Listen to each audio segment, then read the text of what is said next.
네, 앞에 모평균의 검정해서 열심히 검정 절차에 대해서 한번 해봤으니까 이제부터는 뭐만 하면 돼? 이 검정 통계량만 외운 다음에 무슨 분포 따르는구나 보고 그냥 바로 기강령 만들어서 비교하면 되겠죠.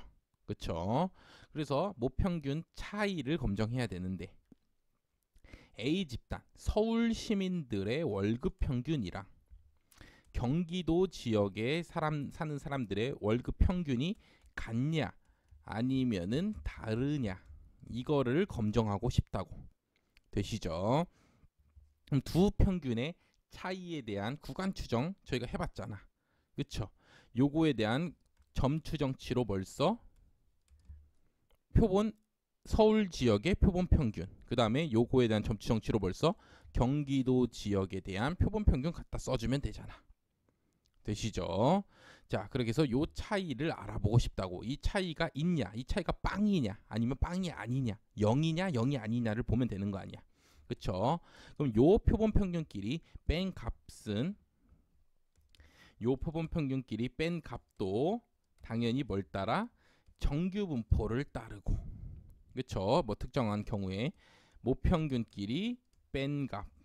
그 다음에 분산은 어떻게 구해? 표본 분산 표본이 아니라 모분산끼리 뭐한 값 더한 값 나누기 이렇게 나누면 안 되겠네. 여기 NA분의 시그마 A제곱 더하기 MB분의 시그마 B제곱 요런 정규 분포를 따르게 된다고. 그럼 요거 분포 따르는 거 아니까 얘도 뭐 할 수 있어? 표준화할 수가 있죠. 그럼 빼기 얘네들의 평균 한번 빼주시고 나누기 그 다음 뭐 하면 돼? 루트 요거 하면 되잖아. 되시죠? 자, 이렇게 해주면 된다고. 자, 근데 이 검정 통계량이라는 건 언제 구하는 거라고? 기무가설 참이라고 가정하고 구하는 거라고. 가정했는데도 너무 극단적인 값 나오면은 기무가설 기각해버리게 된다고. 되시죠? 그럼 기무가설 요게 둘이 같다가 참이니까 참이라고 가정했으니까 얘네 둘이 빼면 몇이야? 0이니까 요거를 안 써도 된다. 검정할 때는. 그래서 요렇게 검정 통계량이 나오게 됐다. 되시죠? 모분사 알면은 이렇게 해서 Z분포 표준 정규분포 써서 검정하면 되고 모르면 뭘 갖다 써야 돼? 표본 분산을 갖다 써야 된다고. 근데 모르는데 너무 소표본이어서 숫자가 작아. 그럼 그때는 뭘 쓰기로 했습니까? 우리가 합동 표본 분산을 쓰기로 했잖아. 그래서 여기다 합동 표본 분산을 갖다 쓰고 그때의 자유도는 합동 표본 분산의 자유도는 뭐야? 두 표본의 개수 더한 다음에 2 뺀 거였죠. 그쵸? 합동표분산 앞에서 배웠습니다. 그 다음에 대표본이야. 분산 모르는데도 대표본이면 그냥 뭘 쓰면 돼? 표준 정규분포 갖다 써주시면 된다. 자, 요렇게 말씀을 드릴 수 있고. 자, 근데 여기 중요한 게 뭐라고 적혀 있어? 맨 처음 제목에 독립표본이라고 적혀 있잖아. 요 A 지역에서 뽑아낸 요 표본 값이랑 요 B 지역에서 뽑아낸 요 B의 표본 값 얘네 둘이 뭐야 돼? 독립이어야 합니다. 그러니까 웬만하면 독립이죠. 서울에서 뽑은 사람들이랑 경기도에서 뽑은 사람들 독립일 거 아니야. 그렇죠? 근데 이 다음 6단원에서 독립이 아닌 경우를 배우게 된다고. 그래서 웬만하면은 독립이면은 그냥 그대로 이렇게 갖다 쓰면 되는데 예를 들어 이런 경우가 있어. 사람 한 명에 대해서 교육하기 전에 점수를 셌어. 그때 70점 나왔어. 그다음에 교육 후에 점수를 봤더니 85점이 나온 거야. 그래서 교육 전과 후에 차이가 있느냐를 보고 싶은 거야. 근데 이건 뭐야? 똑같은 사람에 대해서 값을 두 개 구했는데 이 두 값이 뭐야? 독립이 아니죠. 왜냐면 똑같은 사람에 대해서 구한 값이기 때문에. 내가 원래 공부 잘하는 사람이었으면은 교육 전에도 점수 잘 받겠지. 근데 교육 후에도 점수 조금은 올라가겠지. 근데 내가 원래부터 점수가 낮은 사람이야. 그럼 원래 점수 30점 나왔는데 교육 받고 나서 한 43점 나왔다 쳐봐. 그쵸? 그럼 이 두 값은 뭐라고? 독립이 아니라고. 똑같은 사람에 대해서 하면은. 되시죠? 이렇게 두 지역에서 뽑는데 아니면 남성 여성을 뽑는데 무조건 가족끼리 뽑기로 했어. 부부끼리 뽑기로 했어. 되시죠? 그럼 부부니까 월급이 돈 많이 버는 사람이 또 돈 많이 버는 사람이랑 보통 결혼할 거 아니야. 비슷한 수준끼리 결혼할 거 아니야. 그렇기 때문에 그때는 뭐해? 이 남자랑 여자가 독립이 아니게 된다고. 어떤 관계가 있게 된다고. 되시죠? 그럼 그때는 이 독립표본 검정을 할 수가 없다. 두 표본, 두 집단의 평균값을 비교하기로 했는데, 근데 이 두 집단에서 뽑힌 표본들이 뭐였던 거고 서로 독립이었던 거고 서로 뽑힐 확률에 대해서 서로 영향을 받지 않아야 된다고.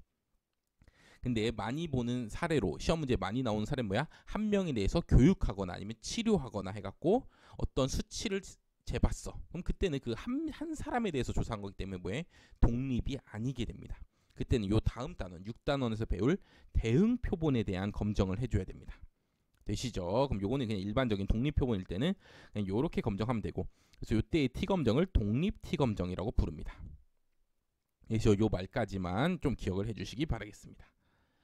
자, 문제 풀겠습니다. 지역 A와 B에서 복지 프로그램에 대해서 알아보기 위해서 각각 50명씩 대상자들을 이미 추출했어. 이게 바로 무슨 소리야? 독립으로 뽑았다는 소리죠.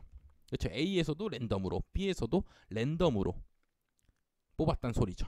그렇죠? 그러니까 A에서 뽑힐 확률이 B에는 전혀 영향을 주지 않았다. 이미 추출이란 말이 들어가 있으면은 독립 표본이구나. 자, 이렇게 보시면 되겠습니다. 그래서 평균 연령에 차이가 있는지 알아봤더니 검정 통계량 값이 마이너스 1.86이 나왔대. 우리가 원래 검정 통계량 뭐 바x 마이너스 바x b 해갖고 막 구해야 되는데 얘는 문제는 그걸 구해놨어. 마이너스 1.86이 나온 거야. 되시죠? 그럼 이에 대해서 이렇게 1, 2, 3번 해석을 했을 때 다음 중 옳지 않은 것은, 자, 유의 수준 0.05에서 두 지역 대상자들의 평균 연령은 다르다고 할 수 있니? 되시죠? 자, 50명이면은 대표본이야. 30명 이상 뽑았으니까. 그러니까 이 차이에 대한 이 검정 통계량 값이 뭘 따라? 표준 정규분포 따를 겁니다. 되시죠? 자, 그럼 지금 평균 연령이 다르냐 아니냐 알아보고 싶으니까 기무가설이 뭐야? 기무가설이 A 지역의 평균 연령과 B 지역의 평균 연령이 같다. 대립가설은 A 지역의 평균 연령은 B 지역의 평균 연령과는 다르다. 요 소리죠.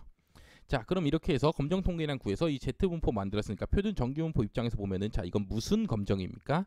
양측 검정이라고. 자, 양측 검정이면은 뭘 만들어? 양측 검정이면은 기각력을 양쪽에다 만든다고. 요렇게. 되시죠? 근데 유의 수준이 지금 0.05니까 기각할 확률이 0.05가 나오게 만들어줘야 된다고. 그러니까 여기도 몇? 0.025. 여기도 몇?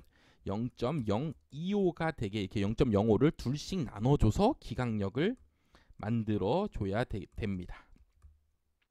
되시죠? 그럼 이 표준 정규분포에서 0.025가 나오게 해주는 값, 이 값이 뭐야? Z 0.025인데 이 값이 몇이야? 이 값은 요 단하고 여길 보시면 된다고. 근데 보통은 외우라고. 이 값이 몇이라고? 1.96입니다. 자, 요거를 해석해 보면은 1.96인 거를 알 수가 있습니다. 그럼 여기는 몇이야? 마이너스 1.96이 되겠죠. 자, 그래서 Z값 구한 검정 통계량 값이 1.96보다 크거나 또는 마이너스 1.96보다 뭐하면 작으면 기각하게 된다고. 자, 근데 우리가 구한 검정 통계량 값이 몇이야? 마이너스 1.86이잖아. 그럼 얘는 마이너스 1.96보다 뭐해? 크잖아. 여기 속하게 되겠죠. 그러니까 기각력에 속해 안 속해? 안 속하잖아. 그럼 뭐해? 대립가설이 아니라 기무가설을 여전히 뭐 하겠어? 채택하게 되겠죠. 되시죠? 그러니까 두 지역 대상자들의 평균 연령은 뭐해? 같다고 할 수 있죠. 다르다고 할 수 있어 없어? 없죠. 다르다고 하려면 대립가설을 채택해야 되는데 여전히 뭐해?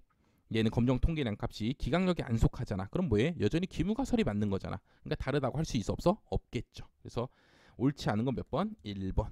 이렇게 되겠죠.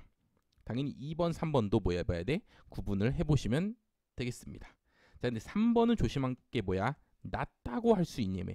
그럼 이때는 여기 대립가설이 뭘로 바뀌어?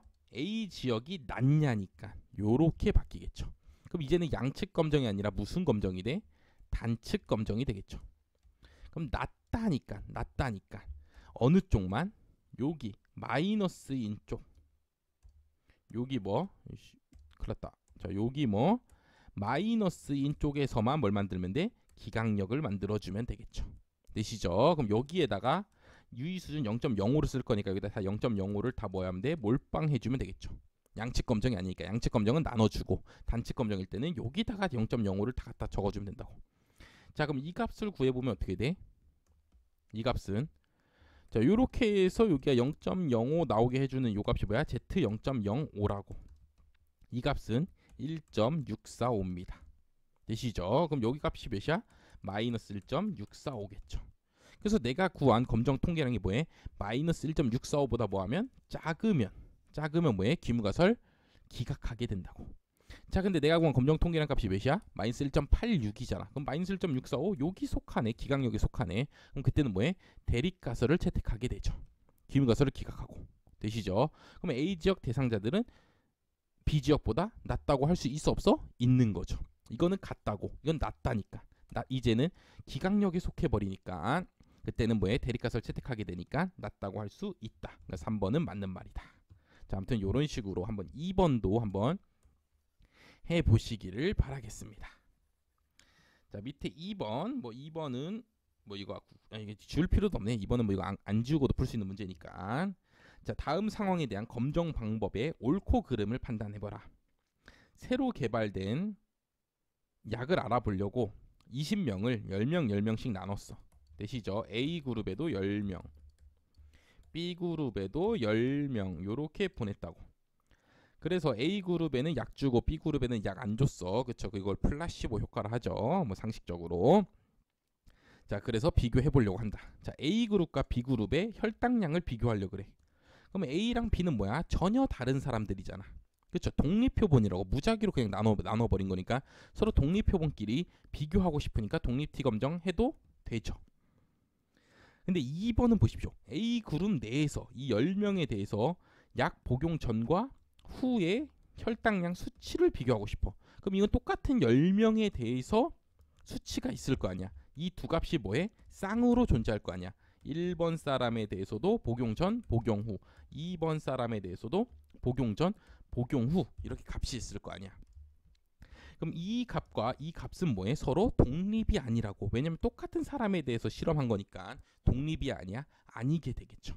그렇죠? 이 사람이 원래 혈당량 높았으면은 약 먹고 혈당량 낮아졌다 해도 2번 사람은 원래 혈당량 낮은 사람이었으면 이 값보다는 더 뭐 하겠어? 높은 값이 나올 수도 있다고. 되시죠? 자, 이렇게 해서 독립이 아니라고 똑같은 사람에 대해서 하는 두 가지 실험은 뭐해? 독립이 아니라고. 그렇기 때문에 독립T 검정으로 실시한다. 이게 틀렸죠. 그럼 이거는 무슨 검정으로 실시하냐? 그거를 요 다음 단원 6단원 모평균 차 검정인데 대응 표본일 때 어떻게 하냐? 이런 표본을 대응 표본이라고 합니다. 이 두 값이 뭐해? 쌍으로 서로 연결된 표본일 때. 자, 요렇게 해서 10명 조사해서 1번부터 10번까지 조사했어. 자, 여기는 번호 11번부터 20번까지 조사했다고 쳐봐. B그룹에서. 그쵸? 그럼 여기 A그룹의 1번이랑 B그룹의 11번은 뭐해? 쌍이 아니잖아. 무슨 관련이 있어? 1번, 12번, 1번, 13번 이거 다 뭐해? 서로 관련이 없잖아. 그렇기 때문에 독립이라고. 그래서 독립표본 검정을 하고. 근데 이거는 1번 사람에 대해서 이 값이랑 이 값이 뭐해? 서로 뭐해? 둘이 뭘 이루고 있어? 쌍을 이루고 있잖아. 이런 표본을 뭐라 불러? 대응 표본이라고 부른다고. 그때는 대응 표본 검정을 해야 되는데 그건 어떻게 하는지는 다음 시간에 배운다고. 되시죠? 어쨌든 2번 독립T 검정으로 실시한다가 틀렸다라는 것만 확실히 지금 알아두시면 될 것 같습니다. 자, 이렇게 해서 뭐 빠르게 이제 앞에 검정을 해봤으니까 이제는 검정 통계량만 외우면은 그냥 바로바로 검정을 할 수 있다. 검정 통계량 반드시 외워주시고, 중요한 거 두 모분산 모르는데 무슨 표본이면 소표본일 때는 뭘 쓴다? 합동표본 분산을 쓴다. 자, 합동표본 분산 구할 줄 알아야 됩니다. NA 더하기 NB-2분의 NA-1의 SA 제곱 A 집단의 표본 분산 더하기 MB-1 곱하기 SB의 제곱. 요 SB의 제곱을 원래 어떻게 구하는 거야? MB-1의 시그마 해갖고 편차 제곱 이렇게 구할 거 아니야. 요거를 없애갖고 편차 제곱을 다 싸그리 더해 준 다음에 총 개수에서 2 뺀 걸로 나눠준다고. 이래야지만 불편 추정량이 된다고. 되시죠? 그래서 요거를 그때 뭐로 갖다 쓴다고? 자유도로 갖다 쓴다고. T분포에. 되시죠? 아무튼 요거 합동표본 분산 써준다까지도 좀 확실히 기억해 주시기 바라겠습니다. 마치겠습니다.